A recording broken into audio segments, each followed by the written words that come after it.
opinions expressed by the presenters and guests are their own, and they do not necessarily reflect those of Equitable Bank.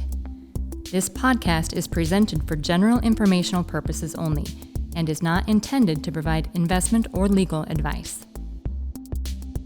Welcome back to More Bank for Your Buck with Erol and Phil.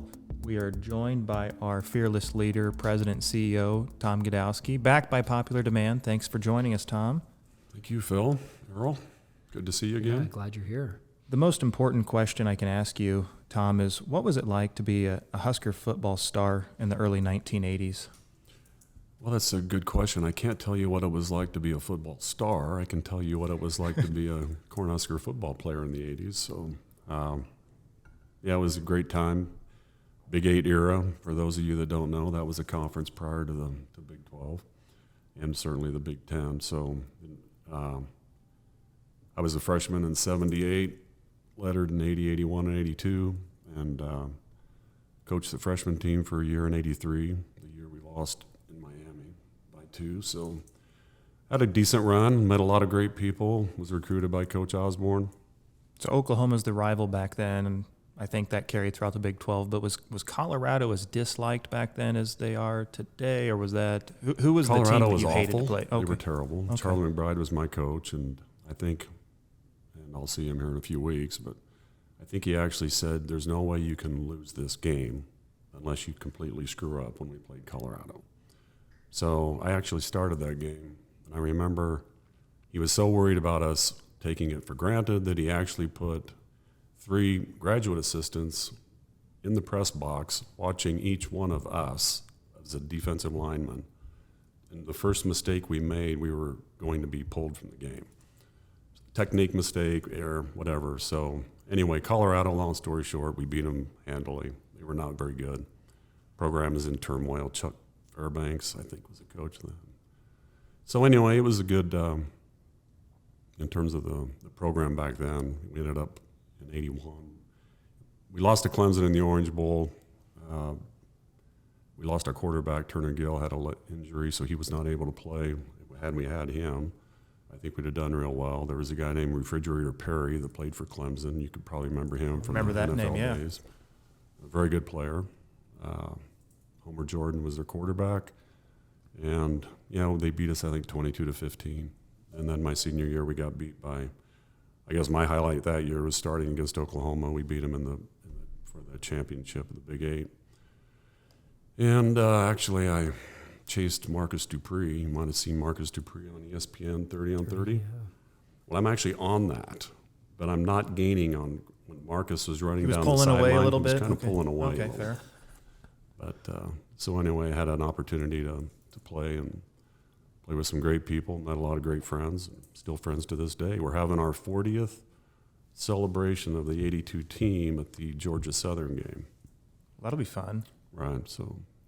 I'm old enough to remember when life on Saturdays during the season in Nebraska, the sun rose and set on Husker football. And now as obviously things have changed over the years, it's maybe not so much that way, but I try to put myself in your shoes and that had to be just a fantastic college experience in the 80s, really at the start of the prime of the program. That's those early 80s teams really led the way for the late 80s and the early 90s where they were so dominant, and Coach Osborne, but I'll bet you've got just a wealth of experience and fun times there playing for the question, Huskers. What is the matchup maybe you miss the most now that Nebraska, left the Big 12? Well, I think being out of the Big 12, certainly the Oklahoma game would be, Nebraska's premier game every year and set the high bar for the program. I know the money drives everything in college athletics anymore, but I know the Big 10 looks like it's going to make a lot of sense to be a part of it, but certainly I don't travel to a lot of away games. So certainly the Oklahoma game would be and I hate to say this, Erol, because I know you're a Jayhawk. I know. And I wish I could tell you that the Kansas Jayhawks were the matchup that I missed the most. But I got to tell you, back in the early 80s, the program was struggling. Yeah, they were awful. And they had a lot of really great athletes. You'd go down on the field and you were getting ready to play these guys, and you're like, these guys are physical. But for some reason, they just had been convinced they couldn't win. And at that point in time, they did struggle, but great school. Yeah. My daughter-in-law is a graduate, Jayhawk graduate, so obviously we cheer for him on the basketball floor. So it was all good. Yeah, they've had a lot of success there. You can hang your hat on Oh, that. yeah, national champs. There you go. Yeah. Well, at the risk of putting our viewers to sleep, we brought Tom in because right now one of the very prevalent topics is the Federal Reserve and what in the world is the Federal Reserve doing. But before we talk about what the Fed's doing, I want to take 3 minutes just to talk about who is the Federal Reserve, why do we have a Federal Reserve, how did it get started? So I did a little bit of research, and from what I can tell, the impetus for the creation of the Federal Reserve, a lot of it stems from a banking panic in 1907. And the long and the short of the story is, this is back before FDIC insurance. So you had your money at a bank. If the bank went under, your money was gone. You were an unsecured creditor to the bank. Right. And a banking panic started in New York in 1907 that started to cause a run on banks. And several large banks were going to fail because depositors had pulled all of their money out of the banks.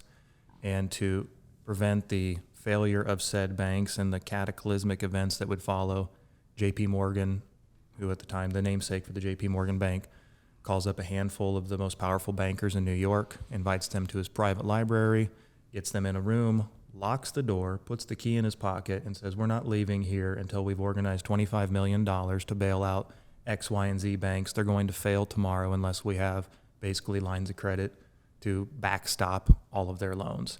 And end of the story is he takes 3 or 4 o'clock in the morning, he secures the money, and the bank failures don't happen, and they navigate their way through the panic. Well, that tripped some triggers in Washington that maybe one individual who isn't under no control of the government should have so much power to really dictate the banking system in America, which over the next few years there was a lot of discussions and debating, but it leads to the Federal Reserve Act of 1913, which actually creates the Federal Reserve, our governing body for the central bank in the United States of America. And fast forward to today, the Fed has gone through a lot of changes over the years as far as what it does, its function inside the United States economy. But my understanding of the Federal Reserve is that the predominant function is to provide price stability and full employment. Is that the long and the short of it?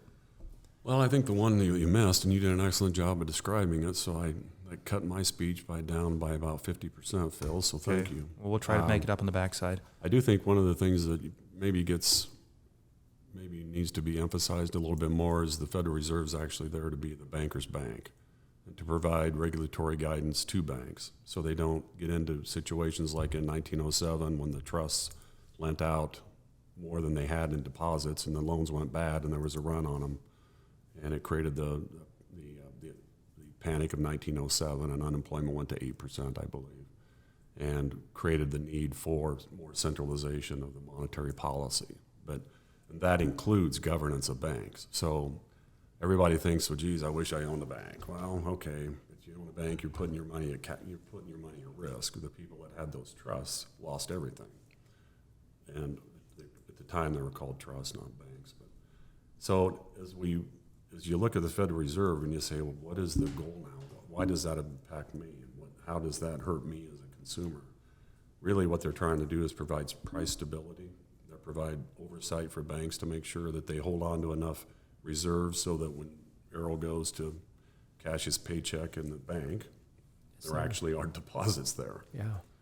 And the other way they conduct the open market monetary system where they're issuing debt, they're setting the discount rate, either buying or selling bonds, either to stimulate or slow down the economy, and provide settlement processes for banks all across the country. They're really the plumbing of the financial system. Is that definitely the plumbing of the financial system? And I think as a community bank like we are, and we're just a little under 500 million, so 500 million sounds like a lot of money, and it is. And a lot of assets that we hold on for our depositors. We also service about 170 million in mortgage loans. So when you look at I think our balances today, when I checked, we were 400 million in loans, and again 170 million in mortgage loans that we're servicing for people. So those loans are made to people in our markets, and very important that we, through the Federal Reserve, work with their system and have an opportunity to provide the loans. that creates the deposits that go into our banks. Right. And us as well as every other bank in the communities we serve. But today we're talking, the news bites, everybody's hearing, well, Fed's raising interest rates, right? That's the buzz that everybody's talking about, because that's really where it impacts the family, the business owners. Why are they taking that action right now? Well, if you look at the inflation numbers, the latest one came in a little bit below expectations, so the Treasury markets rallied, but the goal is to slow down the economy. And because the economy was overheated with all the stimulus that we had back in March of 2020, the Federal Reserve lowered the reserve requirements. Typically were 5 to 10%. They lowered them to 0. They're back to the 3% range. Okay. Can you explain that a little bit? The reserve requirements, explain. Reserve requirement in a nutshell just means that the banks have to hold on to a certain percentage of their deposits to make sure that when you come in to get your deposit, the bank actually has the money there. Enough cash on hand. Right. Basically. We're a $500 million bank, but we don't have $500 million in our safe. So for all you would-be robbers out there, don't try. Not worth the effort. Not $500 million sitting there. We promise. So, that's what the Fed has as a tool to control the economy, and obviously maintaining inflation and maintaining an environment where the average person can have some price stability, so they can afford.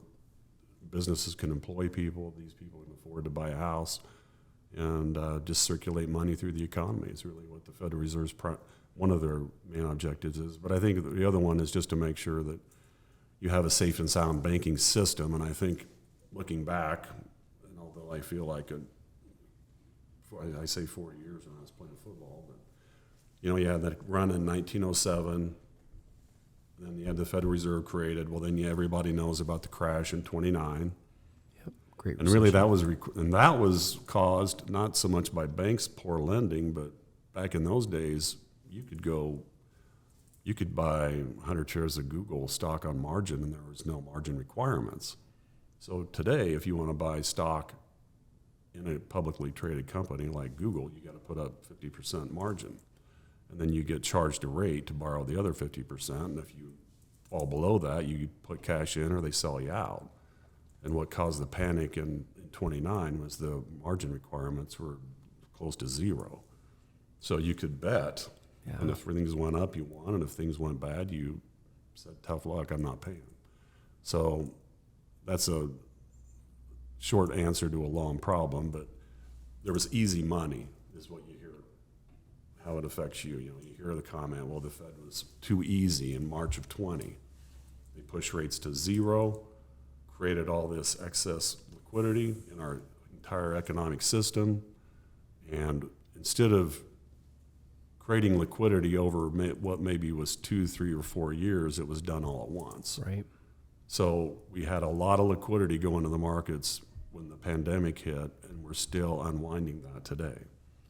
And it's going to take some time, and I think at some point they'll probably go too far, and there'll be a liquidity problem, and they'll push rates back down. But it looks like for the short term, we're probably going to see them raise rates another 1 or 2 times.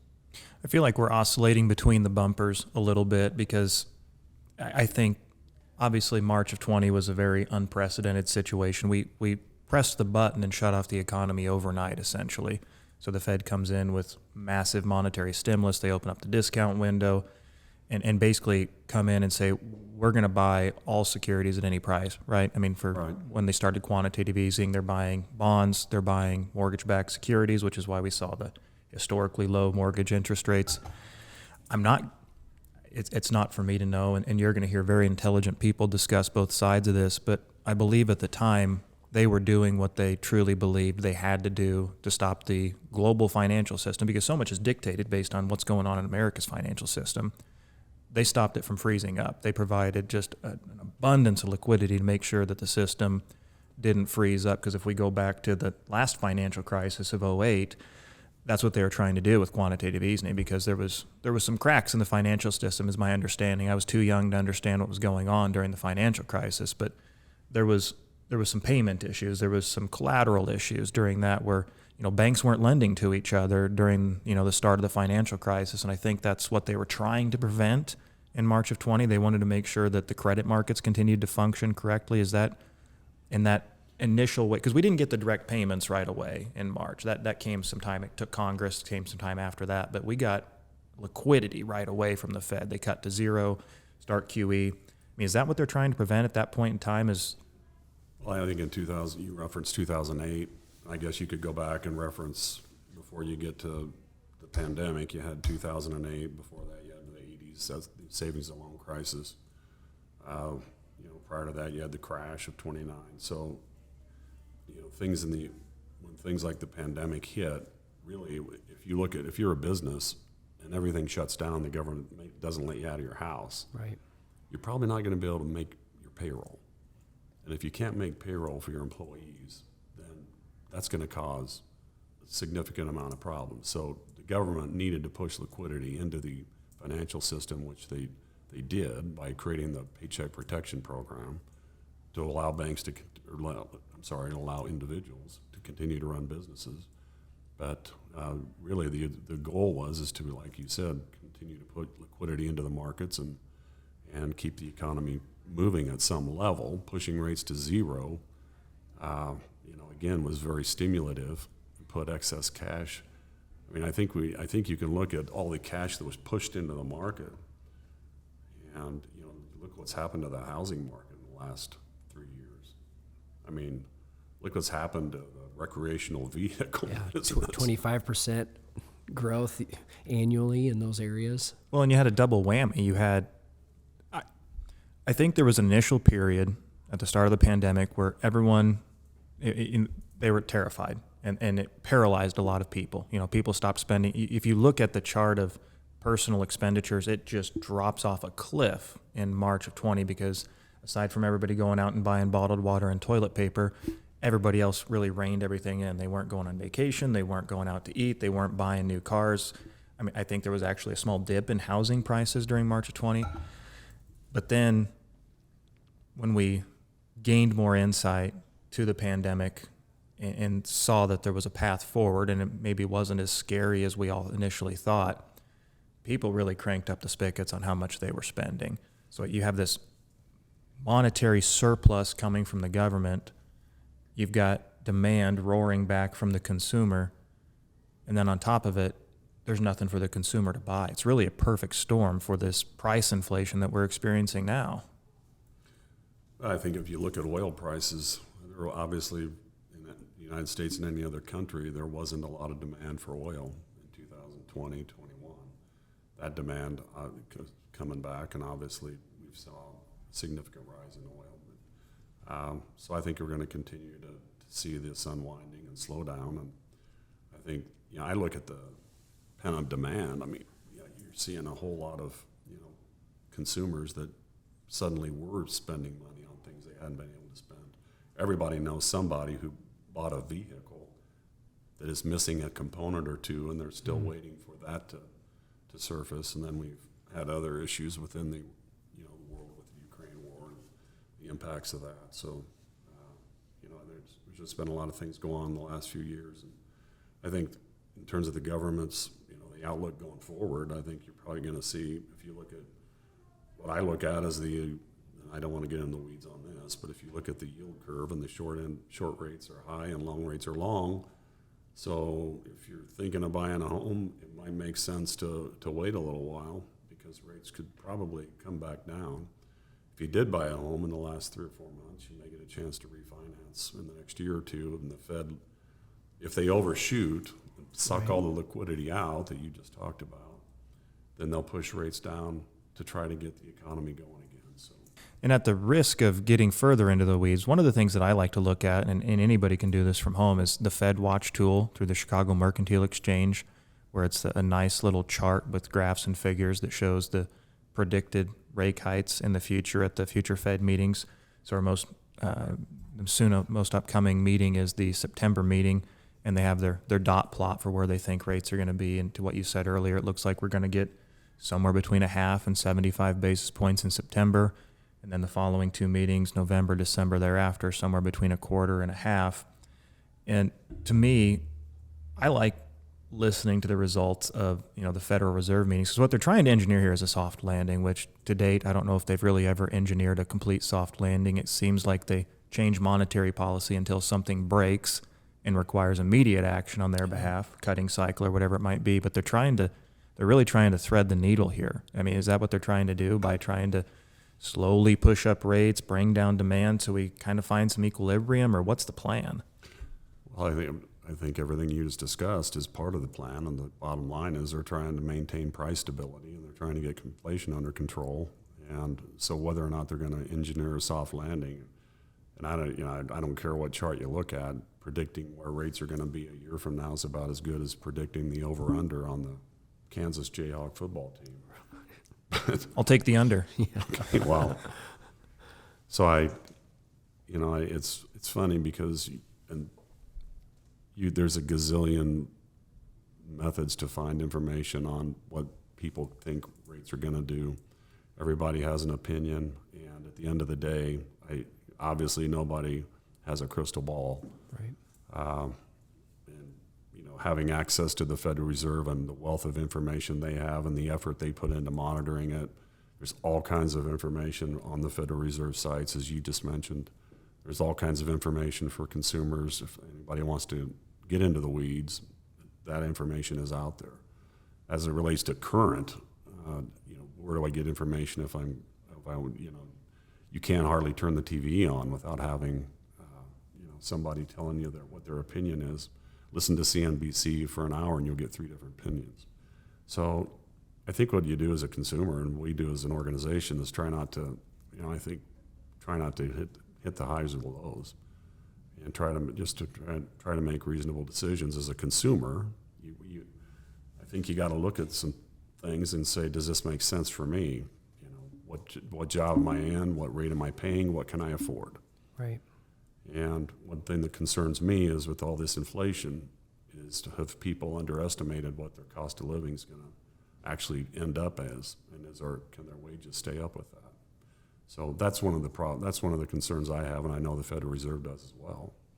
Well, and you mentioned just the cost of labor. I think, business owners are struggling finding those employees right now in a lot of sectors. There's businesses that either lobbies are closed, drive-thrus are open, maybe their hours have become shorter. I tried to fill up at a quick shop in Omaha last night after a late meeting, and they're open till 3 p.m. Then they shut it down until 6 a.m. because they can't find anybody to work. I think that's also what they're trying to create, is that stability, in that if inflation is going to raise prices on groceries, on fuel, that house that you need to buy to meet your family's demand, then can wages continue to rise at that same pace? And I would say right now, no. It doesn't seem, very anecdotally, it seems to me that entry-level jobs, which by and large are most heavily impacted by inflation. I mean, it's like most financial circumstances, when we have inflation of 9%, it's going to hurt low-wage earners the most because they're spending the biggest percentage of their income on food and fuel, those two things that have seen very large increases in price year over year. So I see anecdotally where instead of making $12 an hour, maybe those people are now making 15, 16. Is that enough to bridge the gap? I don't know. But to Tom's point, the lifestyle creep, those variable costs. If you were fortunate enough to have already owned your home or bought a home at the onset of the pandemic and got one of these ultra low interest rates, your inflation there is zero, really. So if you already owned your house, you got it refinanced at a great rate, you've locked in your cost of housing. Now, some of your variable costs, your cooling and heating your home, those are increasing. But if you didn't have to buy a very expensive home at a high interest rate, or what we perceive as a high interest rate now, you've got that cost fixed. If you weren't one of these people that had to run out and get a vehicle during the pandemic and either pay over sticker or whatever it might be, some of those major fixed costs can be kept in check even during inflationary times if you're not having to make those expenditures. It's the variable costs that I think are going to get some consumers into trouble. And I think you're seeing that in some of the data. I know JP Morgan and Bank of America, two of the largest credit card issuers in the country, are very apt to put out credit card data for revolving account balances. and Tom, you could correct me on this, but I think current credit card balances revolving over on a monthly basis are the highest they've ever been in our history. Is that accurate? You've shot up in the last 4 months. Mm. Yeah, I don't know the exact percentages, but yeah. So obviously that's an indication that the consumer's capacity to spend has maybe been overshot. So I think that people just need to be aware of that. You know, the topic is the Federal Reserve and interest rates and where they're going. And you know, if the dot plot thing is right, we'll probably see a fairly quick slowdown. I think one thing that is different for us in the Midwest, which I would say is probably between Denver and Chicago, we don't get the massive ups and downs that you see on the coasts. So, you know, we don't get the highs, but we don't seem to get the lows. And that's just been my experience. But I do think that, you know, it's something that in terms of the economy and where it goes and the slowdown and the ability to maintain the standard of living for individuals is probably easier here than it is on the coast because things are so wildly expensive. I mean, we think housing prices here are bad. You know, go to Denver or California. So it's going to continue to be a problem. I don't know. We'll see what happens when the Fed, if they do raise rates another 1% or 2%. I think that'll bring things to a screeching halt.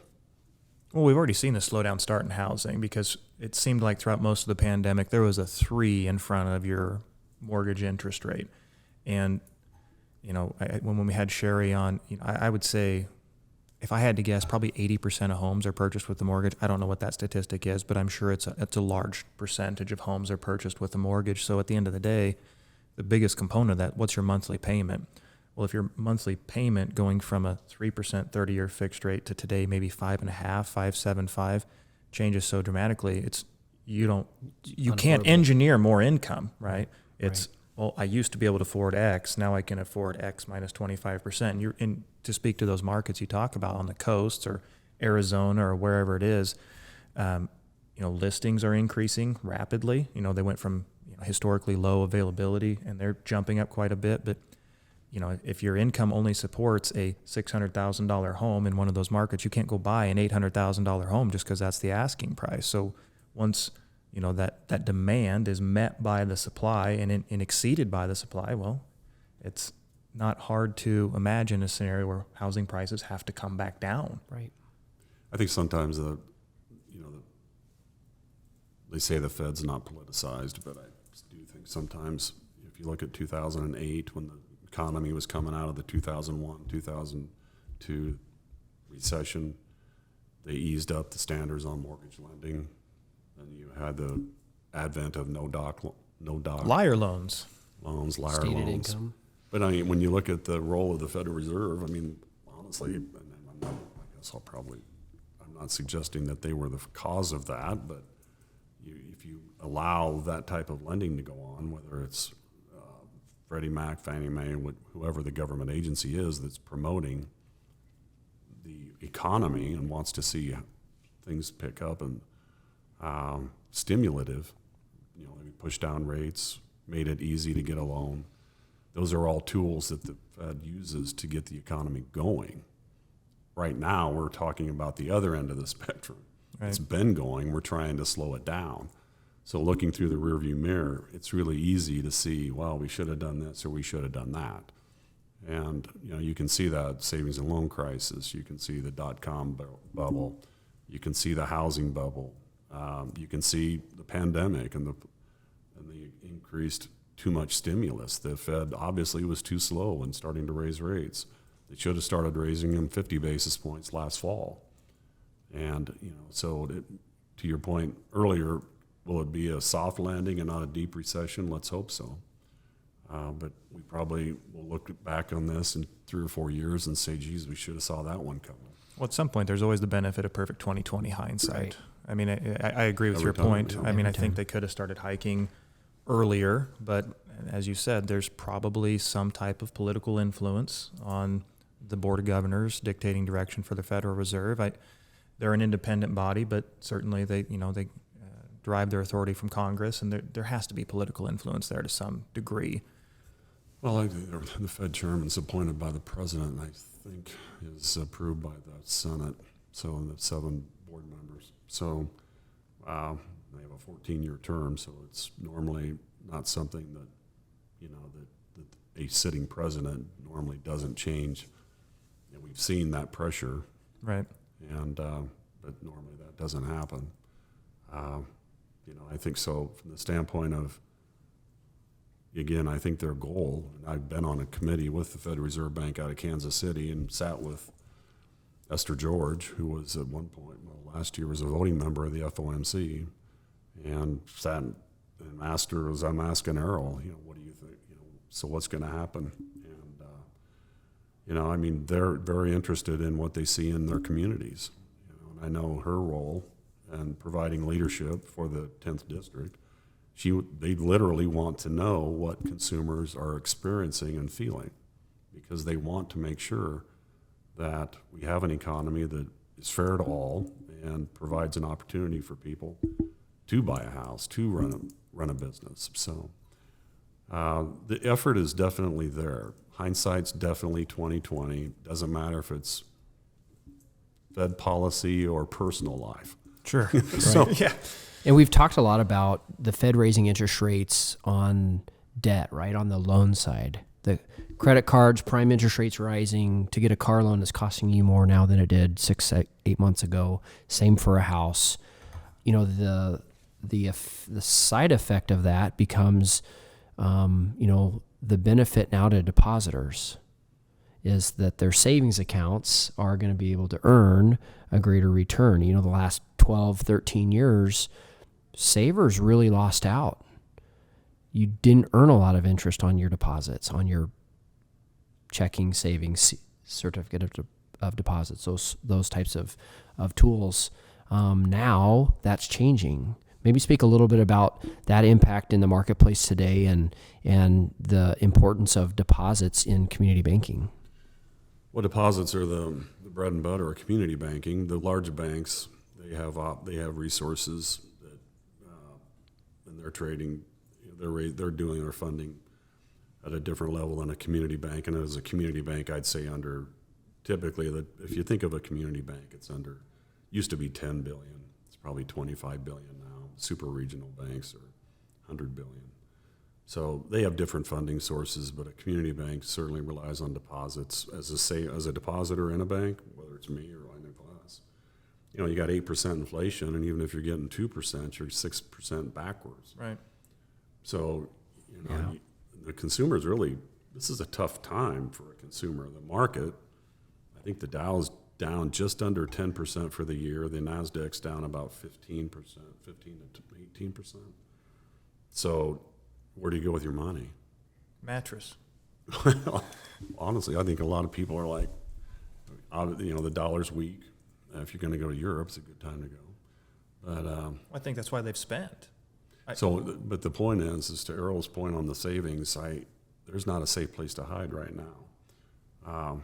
And I think the government, and again, that goes back to the Federal Reserve's focus on getting inflation under control and back under the target of 2 to 3%. And so they got a long way to go. Right. So, Well, the thing that I guess makes me nervous, and again, who knows if we get there, this will again be a perfect 20/20 hindsight, but historically speaking, to get inflation under control, the discount rate, the federal funds rate, has to be neutral or bearish, basically. It has to be above that of the rate of inflation. So if we got a Fed funds rate today at 2.5 to 2.75%, and inflation running north of 8%, we're a long ways from neutral.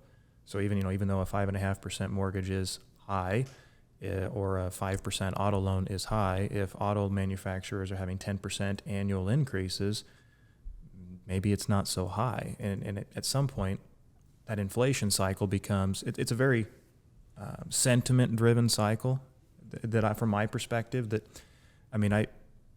in my adult life, I've never had conversations with individuals where they were bringing forward purchases, whether it's a house or a new vehicle or whatever it might be, because, I'm going to buy it today. I'm going to buy it this year. And if I have to borrow some money, that's fine, because, I was looking at a new pickup or whatever it is, and they told me next year is going to be 10% higher just because of components or labor or whatever it might be. So I see I see that demand pull anecdotally with business owners, with consumers. You see that desire to lock in the price today because they're, for the first time in my adult life, fearful of what the price is going to be next year. And I don't know how we break that cycle. Yeah, I don't know, Erol. How do we break it? If I knew that answer, I wouldn't have to be a banker.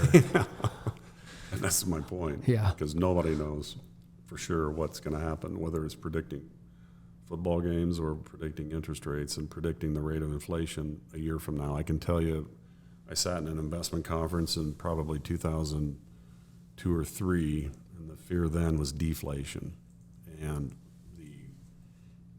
the impact that was going to have on the economy. And the person that was talking in those at that particular seminar, I mean, you left there and you want to go crawl in a corner and suck your thumb. And it was, where do I go? So, at the end of the day, I think, you just kind of got to make the best decision for you at the time. And if something makes no sense, probably doesn't make sense. Right. But I do think that just given the excess liquidity, it's going to be another year or two to see what the effects of these, because the Fed increases you see today really don't impact the economy for another, 3 to 4 months, 6 months. So for every increase in the Fed fund rate, you're really forecasting 6 months down the road. We got a lag. I mean, there's a definite... There's a definite lag. I mean, You're going to see it in housing. You're seeing it in mortgage applications. We're seeing it. Every bank is. If you were, you get the national home builders that are on the coast or in the Denver market, and they're building. Y'all go see those houses, one house after another, and they're signing contracts right behind them, and the agents are taking appointments. I can tell you in 2007 and 8, I was in Colorado, 8, maybe 9 and 10. There was not any dirt moving at all. And we looked at a deal in Brighton on a development, and there was no dirt being turned whatsoever, not in the whole area. And the individual had a significant holding of real estate there. And actually, ironically, a lot of the holders of the ground out there were a lot of the foundations, the Harvards and the Yales foundations. Really? Okay. But now you go back there, fast forward today, and the land's been all developed for miles. So again, the housing experts say, oh, we were way behind on the housing, and so we had to play catch up. But you can look back and see, things can slow down and turn in a hurry. And I hope, to the soft landing comments, I hope that's where we get, and the brakes don't get slammed on totally. Do you think here, you talked about in the Midwest, we don't have the high highs and we don't have the low lows. I think back to 2008, it was challenging nationally, but certainly we were more insulated here because that's also the start of a commodity boom, which, agrarian economy around here locally. Part of me wonders here locally, even if we do have if they hike and they break something, I wonder how much of that we feel here. We'll certainly feel something, but my gut tells me we probably don't feel it like San Francisco, California, or downtown Manhattan real estate or something to that effect. But I think that's why it's important to, as you say, do things that make sense. Have a banker or a financial advisor, someone you can trust that knows your situation. Just make the best decision for you as an individual or for your business, because the environment's changing, and it's changing quickly. I can't ever recall an environment that's been changing as quickly as this one. I mean, we always look at the 10-year Treasury. Well, it doesn't seem to be able to make up its mind whether it's going up or down one day to the next. I think you look at a lot of people that in the investment world, whether it's their 401k years, you look at your money you're putting away and setting aside for that, and you put it into stocks, and you're like, Jesus, I really taking a beating. And, Yeah. So I think that, again, you got to make sure that you got to work with a trusted advisor, somebody that you think can help you decipher what's a true investment versus a speculation. Whether it's buying real estate, whether it's buying stocks, whatever it is. I mean, you got to try to apply some common sense to it. And certainly people make a lot of money taking shots, but a lot of people don't do so well speculating on things that maybe are in a bubble. You don't hear as many of those stories, do you? You don't hear those now. Just like the winners at the track, you never hear about them. Yeah. But So anyway, I think there's something you just have to be aware. Right. Well, definitely a topic that we're going to keep a close eye on. Is going to impact, the way we deliver value to our clients and our communities daily, weekly, monthly here for the rest of this year. But Tom, thanks for joining us today, diving in deep here on the Fed and how it impacts us as a bank, our clients and the families that we serve. And Phil, it's been a pleasure. Thanks for joining again, Erol. Yeah. Thanks, Erol. Thank Yeah. you, Phil. Thanks, Tom. I want to thank our audience for joining us today on More Bank for Your Buck, and looking forward to our next podcast together. Phil? Sounds great. Thanks, Erol. My pleasure. Thank you. The opinions expressed by the presenters and guests are their own, and they do not necessarily reflect those of Equitable Bank. This podcast is presented for general informational purposes only and is not intended to provide investment or legal advice.